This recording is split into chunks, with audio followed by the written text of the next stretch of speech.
अच्छा तो भैया बाबा आज पुनः एक बार फिर से लवली स्टूडियो के माध्यम से बाबा और हमारे दीपक भैया, हमारे गुरुजी श्री सुदामा पाल जी बाबा और साथ में हमारी पूरी टीम बाबा एक बार आप लोगों के सेवा में पुनः एक गीत लेकर प्रस्तुत हुए हैं। बाबा मुझे आशा नहीं पूर्ण विश्वास है आप लोगों का प्यार दुलार जरूर मिलेगा। यहीं से भूमिका के लाइन में मास्टर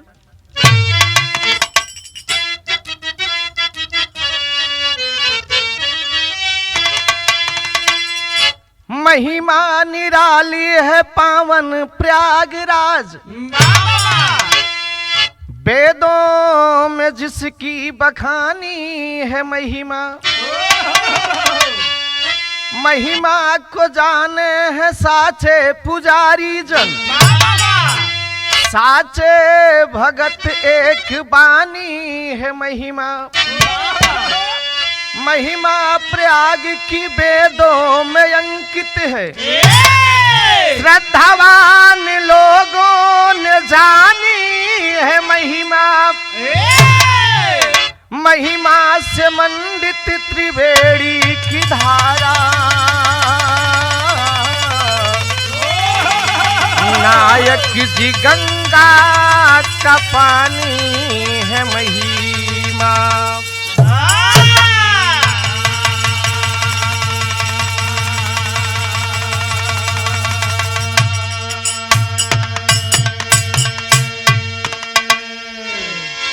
ए बाबूजी, एक बहुत सच्ची कहानी जवन की अभी जल्दी जल्दी में आप लोगन के सुनई के देखई के मिलल है। बाबा जे भी संगम स्नान पे गयल हुई उ जानत हुई देखे हुई। बाबा एक थी ऐसा ही कहानी हमारे कहानी में गजल के लाइन में कहना है मास्टर।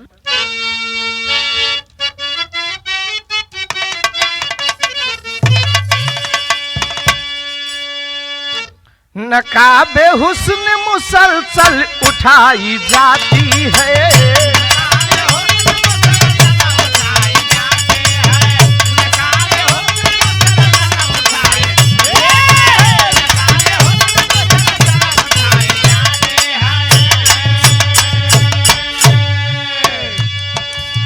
नकाबे हुस्न मुसलसल उठाई जाती है, क्या बात है,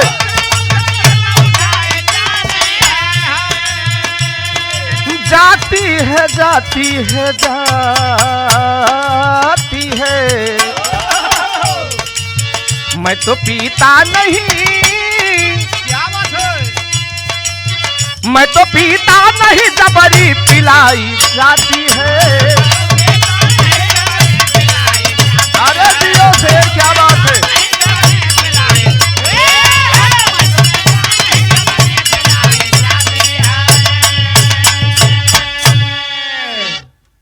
ये तो गीत रहा लेकिन भाव कितनी सुंदर हमारे कवि जी अपने कलम के माध्यम से लिखते हैं। क्या क्या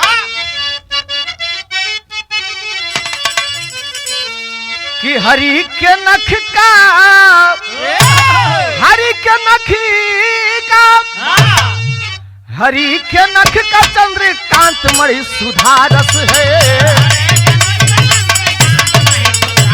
अरे जियो मालिक क्या बात है,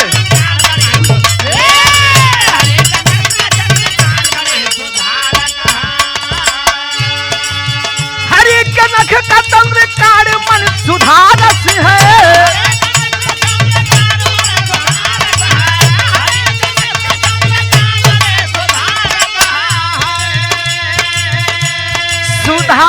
सुधारसी सुधारस है,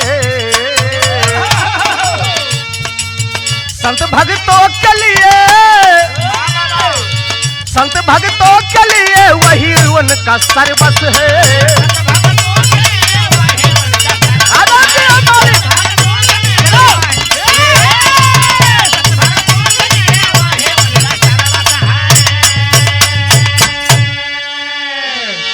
ए बाबूजी, भक्ति अगर दिल से करबा हाँ तो आशा नहीं पूर्ण विश्वास हो, बाबा भक्ति में शक्ति हो। वाह अच्छा फल मिली बहुत लोग मानत हैं, बहुत लोग नहीं मानते। वाह जे भक्ति दिल से करी ओके भगवान के दीदार जरूर हुई। बाबा यहीं से हमारे कहानी के शुरुआत भइल। कैसे मास्टर?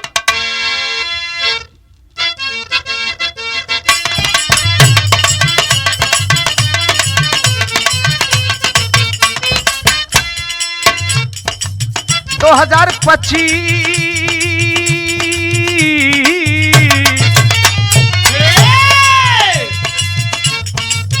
2025 एक सौगात लेके आया है। 2025 एक सौगात लेकर आया है। पावन कुंभ ने सबके मन को ललचाया है।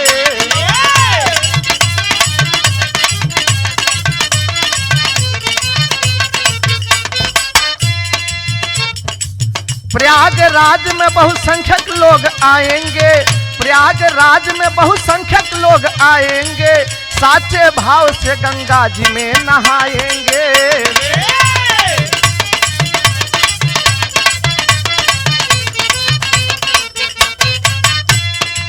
कुंभ मेले की जिम्मेदारी को निभाना है। कुंभ मेले की जिम्मेदारी को निभाना है। सादे ड्रेस में अधिकारी भी लगाना है।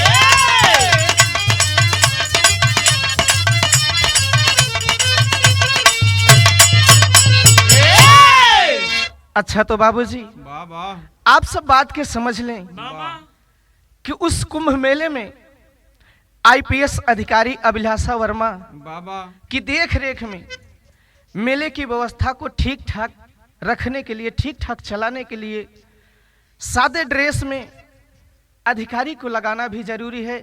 ऐसा सभी ने कहा। वाह ए बाबूजी मकर संक्रांत 14 जनवरी को ये बात है, वहीं से कहानी मिलती है। कैसे मास्टर? यहाँ एक ठे गीत लगल।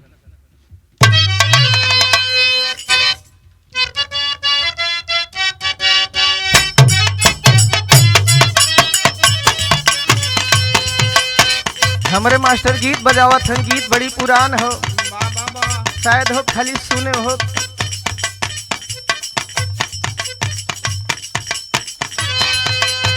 आपन मेठिया लेके पढ़ाई घूमया हिरानावा ए यादव जी।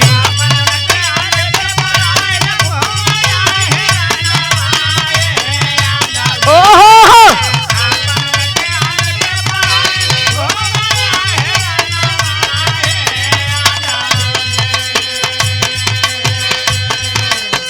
आपन मेठिया लेके पढ़ाई घूमया हिरानावा हे यादव जी। अरे यादव जी तनिका डाल दी जोरानावा हे यादव जी।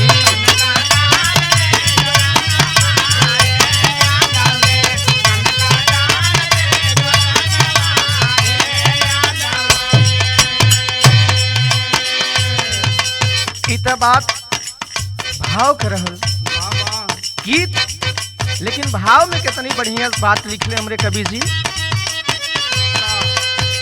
एमपी से सुमित्रा आईली मेला तेरी म्यानावा बचावे है लगली।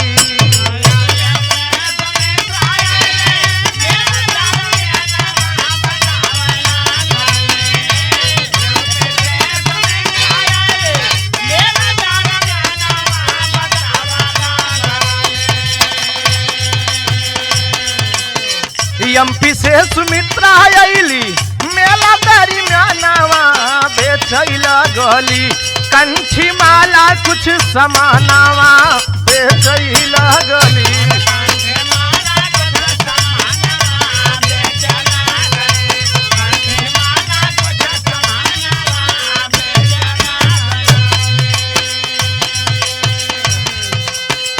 बेचली सुमित्रा अपन मेला में समान हो।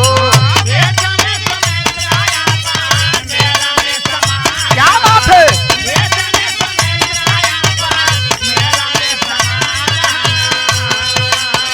मिले मन चला कर लागे परेशान हो।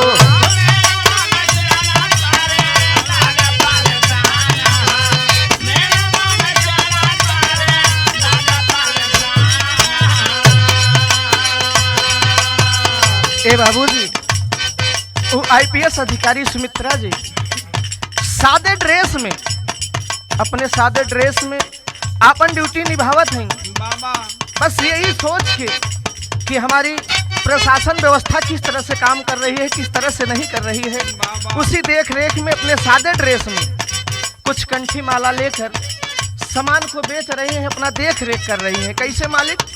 का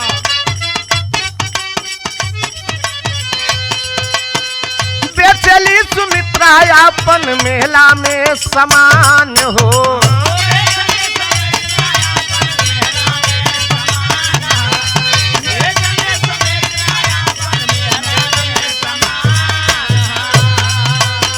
मिले मन चला कर लागे परेशान हो।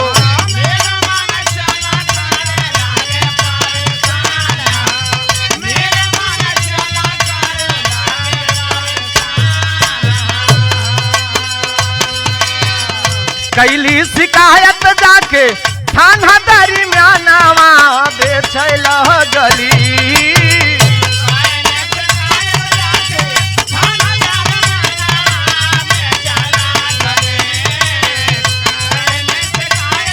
जय हो मालिक।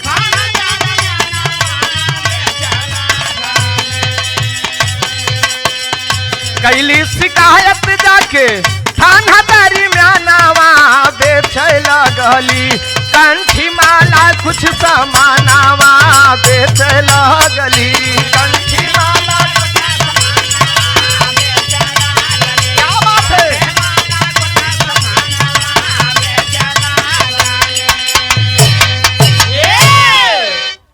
ए बाबूजी, सुमित्रा दरोगा से जाकर ये बात बोलती हैं बाबा कि दरोगा जी, कुछ मनचला लड़का हमके बहुत परेशान कर रहे हैं।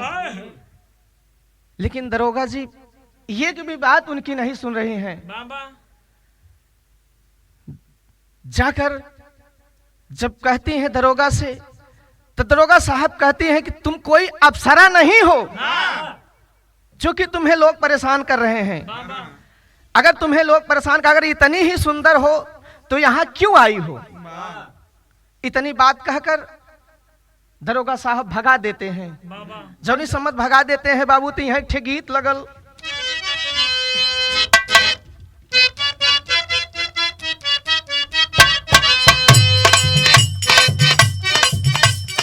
गीत बड़ी पुरान हो लेकिन एकर लचक आज भी बड़ी ताजी हो। काली तेरी चोटी है परिंदा तेरा लालिनी,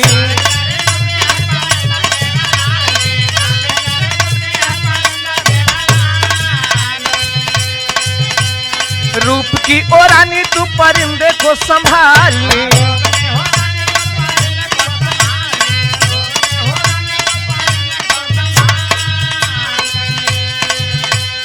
काली तेरी चोटी है परिंदा तेरा लालनी, रूप की ओ रानी तू परिंदे को संभालनी। किसी मन चले का तुझ पे आ गया जो दिल होगी बड़ी मुश्किल, किसी मन चले क्या बात है?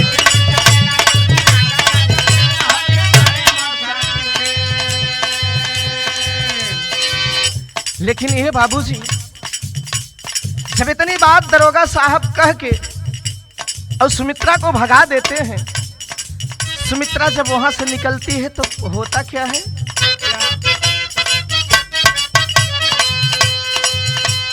हो के लाचार लिए असुआ नयनावा,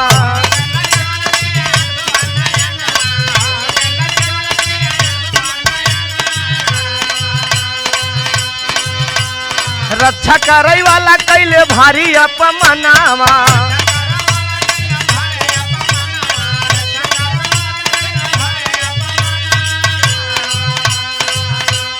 होके लाचार लिए असुआ नयनावा, रक्षा करे वाला भारी कैले अपमानावा।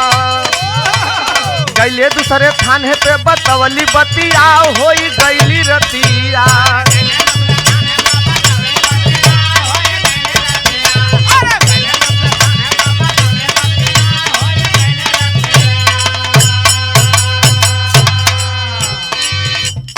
ए बाबूजी, जब यहाँ पर वाह दरोगा साहब सुमित्रा को डांट कर भगा दिए। निराश होकर सुमित्रा वहां से जाती है दूसरे थाने पर, वाह दूसरे दरोगा साहब के पास जाती है, वहां सारी बात बताती है। लेकिन फिर होता क्या है,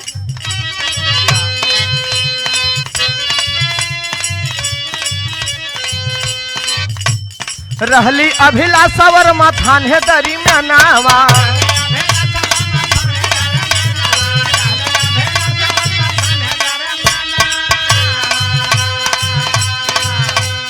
कहली है सुमित्रा गुस्सी आई तौने छनावा,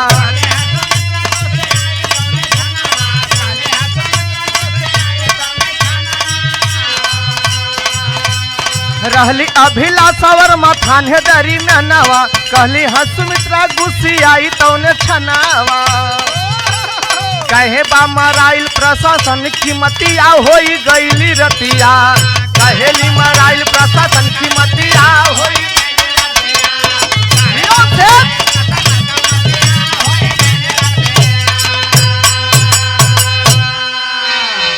ए बाबूजी, वाह जब सुमित्रा उस थाने पर गई तो वहां पर अधिकारी अभिलाषा वर्मा थी। वाह तब कहने लगी कि हमारी कहीं पर बात नहीं सुनी जा रही है, हमारे साथ बदतमीजी हो रही, छेड़खानी हो रही है, आप लोग कर क्या रहे हैं। जब इतनी बात अभिलाषा के जाकर सुमित्रा बतौली न, यहाँ भैल का टेरी में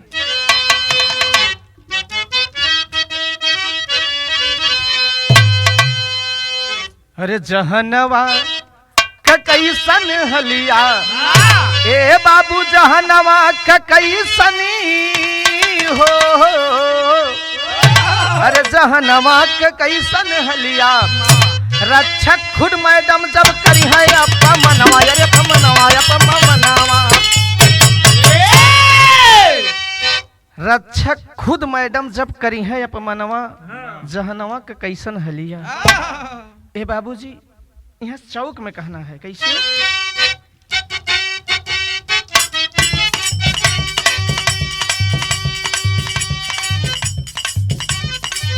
अभिलाषा गुस्से में लाल हो,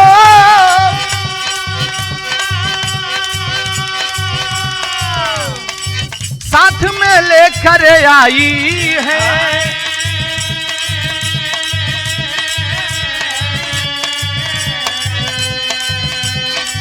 रक्षा करने के बदले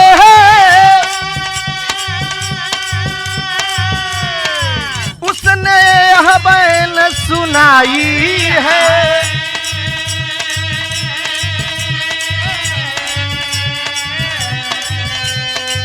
सुमित्रा बोली यही जगह है,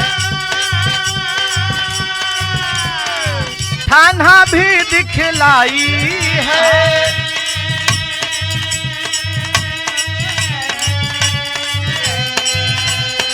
नहीं रहे मन चले उचक के, नहीं रहे मन चले उचक के, नहीं दरोगा पाई है,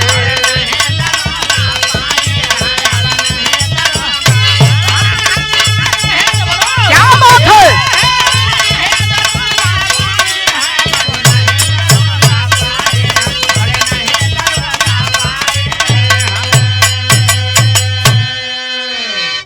ए बाबूजी, दरोगा नहीं मिला। तब वाह अभिलाषा अपना नंबर स्वयं देकर बोली कहीं वह दरोगा अगर मिल जाता है बाबा तो तू मुझे तुरंत फोन करना। वाह ए बाबूजी, यहाँ भैल का पाहपट में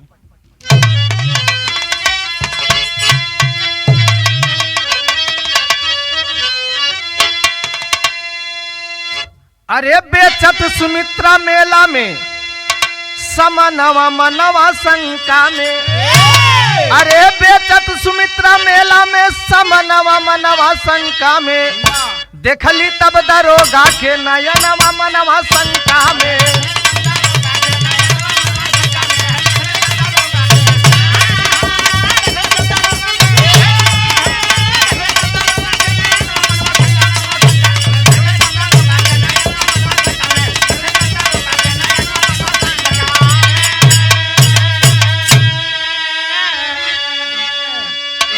अरे गुस्से में हो लाल सुमित्रा, बोली डपट के बानी हो, रक्षक हो कर्तव्य से अपने, करते आना कहानी हो। हमें सिखाने आई हो कानूनवा मनवा शंका में, हमें सिखाने आई हो कानूनवा मनवा शंका में, बंद कर दिया थाने में तैछनवा मनवा शंका में।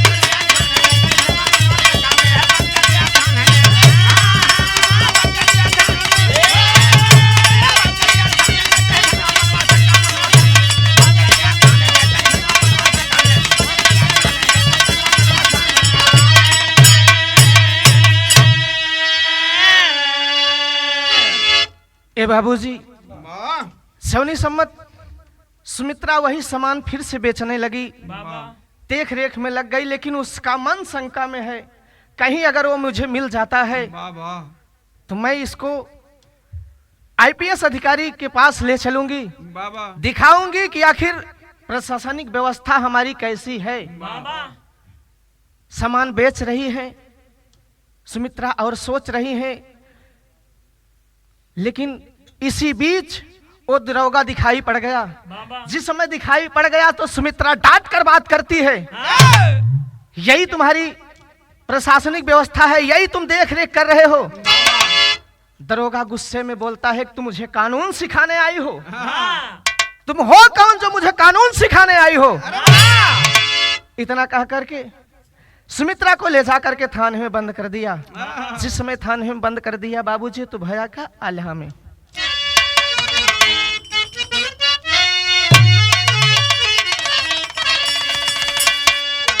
कि थनवा में बंद हो, कि थनवा में बंद हो भी चार कार मनवा बाबू।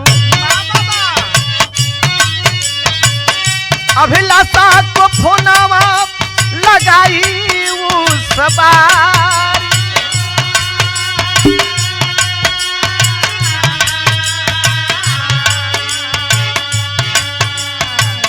नाग बासुकी थाने पर से बोली बतिया बाबू। थाने अंदर बंद कर डाला बदकार,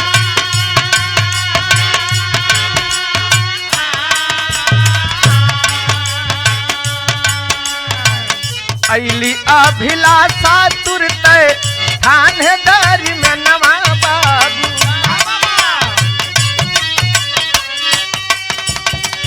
काहे किया बंद सही करो इजहार,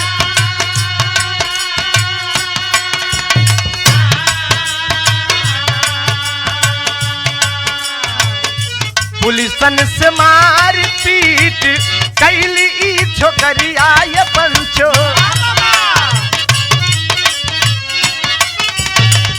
एही नात हिरासत में लिए सरकार,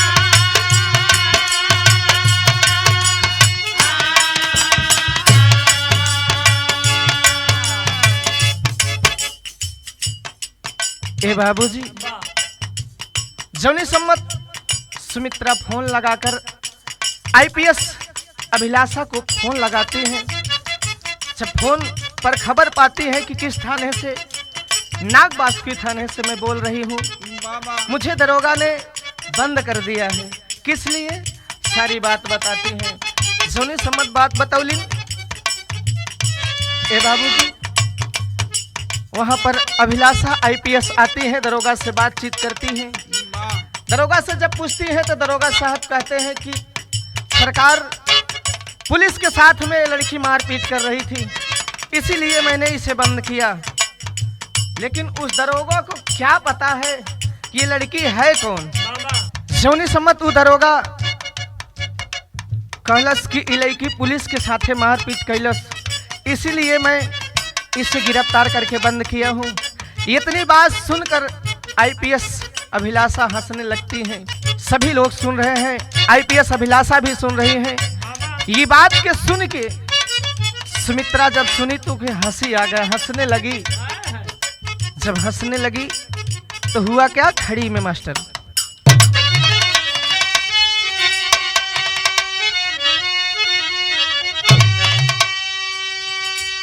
कहाँ से सुमित्रा थान है के भीतरिया वही घरी तयापन परिचय पत्र देखवली गए सन्नाटा पसोरी।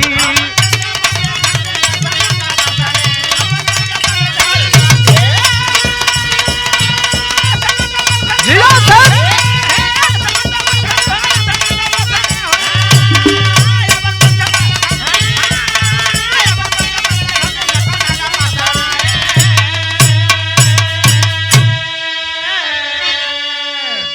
मोनालिसा भारद्वाज हम आईपीएस अधिकारी हो कापे लगे दरोगा साहब एक टक रहे निहारी हो क्वार्टर पर अभिलाषा ले गई वही घरी तो क्वार्टर पर अभिलाषा ले गई वही घरी तयापन परिचय पत्र देखवली गए सन्नाटा पसोरी।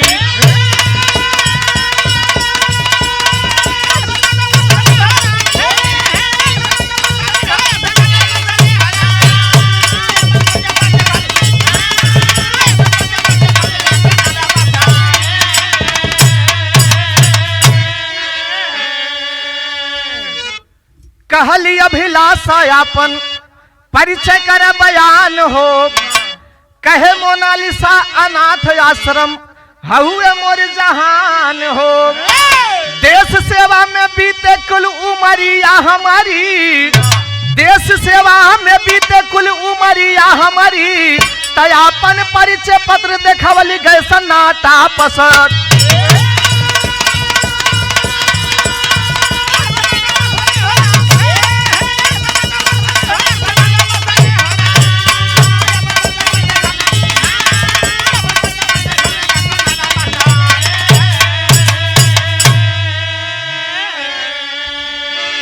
ए बाबूजी जौनी सम्मत अभिलाषा आईपीएस मोनालिसा का हाथ पकड़ के अपने क्वार्टर पे ले जाती हैं अपने तरीके से पूछताछ कर रही हैं जब कहते हैं कि अपना परिचय बताओ तब मोनालिसा कहती है मैं तो अपना आई कार्ड आपको दिखा दिया सब कुछ आप जान ली तो फिर जानना क्या चाहती हो। तब आईपीएस अधिकारी अभिलाषा कहती है कि मैं आपका वो नहीं जानना चाहती आपका जीवन परिचय जानना चाहती हूँ कि आप कहाँ से पढ़ाई लिखाई करके किस परिवार से बिलोंग करती हैं मैं यही जानना चाहती हूँ। कहली अभिलाषा यापन परिचय कर बयान हो कहे मोनालिसा अनाथ आश्रम हुए मोर जहान हो देश सेवा में बीते कुल उमरिया हमारी तयापन परिचय पत्र देखवली गए सन्नाटा पसोरी।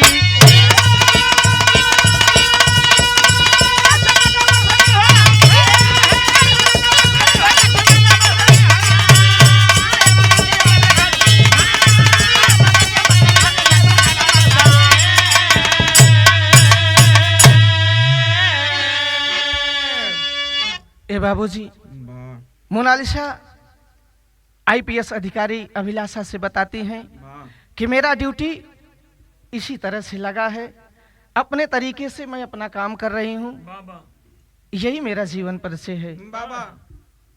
हमारे विरह के आखिरी भाव